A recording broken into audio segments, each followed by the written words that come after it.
Welcome students. कक्षा 10वीं में आज हम अध्याय 5 शुरू करेंगे, अर्थमेटिक प्रोग्रेशंस, समांतर श्रेणियाँ। तो इससे पहले कि हम समांतर श्रेणियों के बारे में पढ़ें, पहले हम देख लेते हैं और समझ लेते हैं कि समांतर श्रेणी क्या है और कैसे बनती है। हम कई बार देखते हैं कि बहुत सारी वस्तुएं, बहुत सारी चीज़ें जो हैं वो एक निश्चित किसी पैटर्न का अनुसरण करती हैं, किसी पैटर्न के अनुसार होती हैं। जैसे हम उदाहरण के तौर पर देखते हैं कि साधारण ब्याज,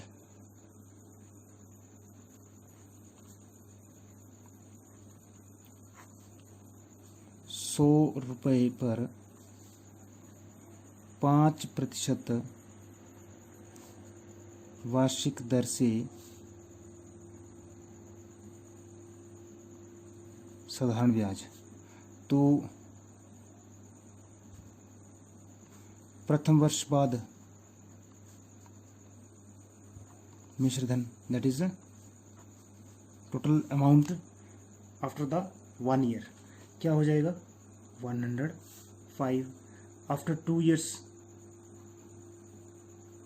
2 वर्ष बाद क्या होगा, ये 110 हो जाएगा। और 3 वर्ष के बाद ये 115 हो जाएगा। इस तरह से 4 वर्ष बाद ये 120 हो जाएगा।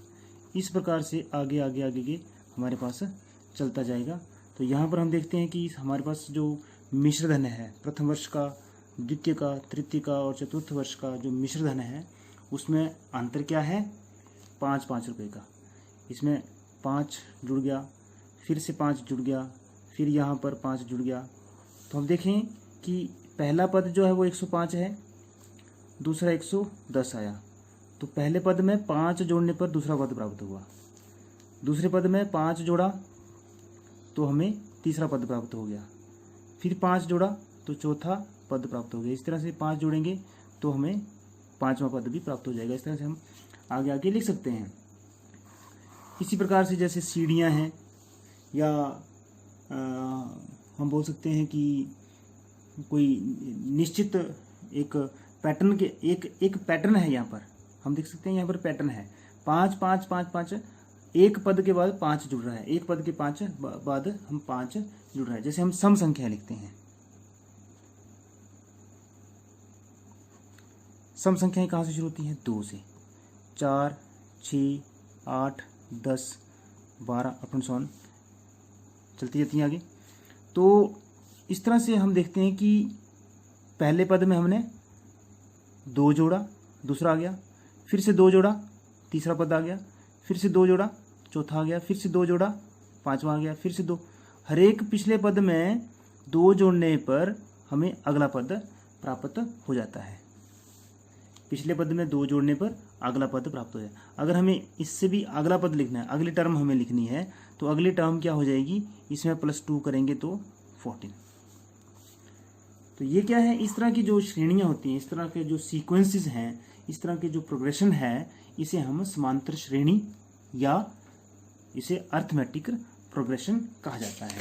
तो क्या परिभाषा हो जाएगी इसकी, लिखेंगे, एक समांतर श्रेणी संख्याओं की एक ऐसी सूची है जिसमें प्रत्येक पद, पहले पद को छोड़कर, पहले पद को हम ऐसे प्राप्त नहीं करेंगे, पहला पद वैसे दिया होता है, लेकिन उसके बाद दूसरा, तीसरा, चौथा, 5वां, हर एक पद जो है वो अपने से पिछले पद में एक निश्चित संख्या को जोड़ने से प्राप्त होता है। जैसे हम यहाँ पर देख रहे हैं कि दूसरा पद जो है वो पिछले पद में, पहले में 2 जोड़ने पर प्राप्त हुआ, तीसरा पद दूसरे में, इससे पिछले पद में 2 जोड़ने पर प्राप्त हुआ, चौथा पद इसके पिछले पद में 2 जोड़ने पर प्राप्त हुआ। तो निश्चित संख्या क्या है, यहाँ पर निश्चित संख्या क्या है, 2, जो हम जोड़ रहे हैं। और अगला पद जैसे 8 हो गया तो इसका पिछला पद 6 हो गया, 6 में 2 जोड़ने पर निश्चित संख्या हमारे पास 8 आ जाता है। तो इसी प्रकार से हम लिखते हैं इंग्लिश में कि an arithmetic progression is a data of numbers in which each term is obtained on adding a definite number in the preceding term. कि प्रीसीडिंग टर्म में हम एक डेफिनेट नंबर को ऐड करें तो हमें नेक्स्ट जो टर्म है वो ऑब्टेन हो जाती है। डेफिनेट नंबर जिसे हम ऐड कर रहे हैं बार बार, इसे क्या कहा जाएगा। जैसे यहाँ 2 2 ऐड कर रहे हैं, ऊपर हम देख रहे हैं कि 5 5 5 को हम बार बार ऐड कर रहे हैं, तो ये जो निश्चित संख्या है जिसे हम बार बार ऐड करते हैं, जोड़ते हैं, इसका एक निश्चित नाम भी है और वो क्या है? सार्व अंतर। इसे हम सार्व अंतर या कॉमन डिफरेंस कहते हैं। सार्व अंतर या कॉमन डिफरेंस। ये जो कॉमन डिफरेंस है ये पॉजिटिव हो सकता है, धनात्मक या ऋणात्मक भी हो सकता है, या शून्य मतलब 0 भी हो सकता है। इसका हम एक उदाहरण लेते हैं। यहाँ पर हमारे पास 3 एग्जाम्पल हैं। पहला है 1, 3, 5, 7, 9, 11। तो यहाँ पर हम प्राप्त करते हैं, देखते हैं कि पिछले पद में 2 जोड़ने पर अगला पद प्राप्त होता है, फिर 2 जोड़ने पर अगला, फिर 2 जोड़ने पर अगला, 2 जोड़ने पर अगला, 2 जोड़ने पर, तो निश्चित संख्या क्या है इसमें? 2, जिसे हम बार बार जोड़ रहे हैं।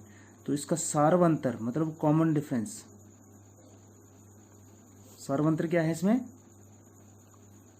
2, जमा का 2 है, ये धनात्मक है मतलब पॉजिटिव है। तो इसमें क्या आया? पॉजिटिव आया, धनात्मक। दूसरे एपी में देखते हैं हम, अर्थमेटिक प्रोग्रेशन को हम शॉर्टकट में एपी बोलते हैं। A for arithmetic and P for progression, समांतर श्रेणी। 70, 50, 30, 10, -10, -30। तो यहाँ पर हम देखेंगे कि 70 में से 20 अगर माइनस करें तो 50 आता है, फिर 20 माइनस करें तो 30, फिर 20 माइनस करें तो 10, 20 माइनस करें तो -10, 20 माइनस करें तो -30। इस प्रकार से यहाँ पर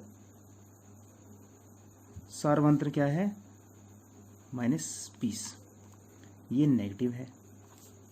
हम देख सकते हैं कि यहाँ पर जो सार्वंतर है वो नेगेटिव आया, ऋणात्मक आया।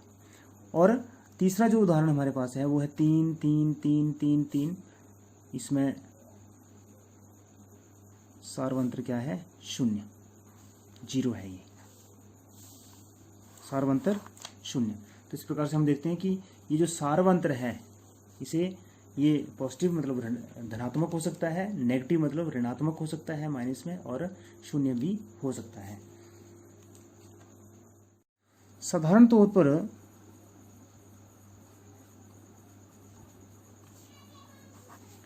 जनरली हम क्या करते हैं कि जो फर्स्ट टर्म है मतलब प्रथम पद, इसे हम A1 से लिखते हैं, या A1 से, या फिर इसको A भी लिख देते हैं हम। जो सेकंड टर्म है मतलब द्वितीय पद, इसको हम A2,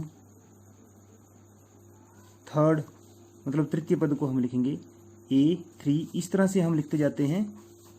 और जो nth मतलब nवां जो पद होगा उसे हम लिखते हैं AN। ठीक है, तो ये टर्म्स भी हमें याद रखनी है, टर्मिनोलॉजी याद रखनी है कि पहला पद जो है उसे हम A1 लिखेंगे। A1 का मतलब पहला पद, उस श्रेणी का पहला पद। A2 मतलब दूसरा पद, A3 मतलब तीसरा पद, और AN मतलब nवां पद।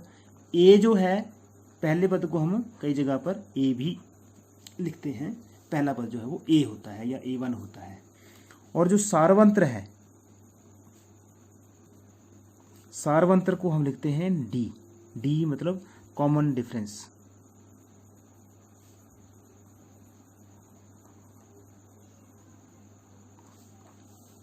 तो इस तरह से हमने ये याद रखना है कि पहला पद A1 है या A है, दूसरा पद A2, तीसरा A3, nवां पद AN, चौथा पद A4, या 100वां पद अगर लिखना है तो A100 लिखेंगे, A100 लिखेंगे। और सार्वंत्र को हम क्या लिखते हैं? स्मॉल d से दर्शाते हैं, डिनोट करते हैं। अकॉर्डिंग टू द डेफिनेशन की परिभाषा के अनुसार AP का जो जनरल फॉर्म है या साधारण या व्यापक रूप जो है वो क्या होगा?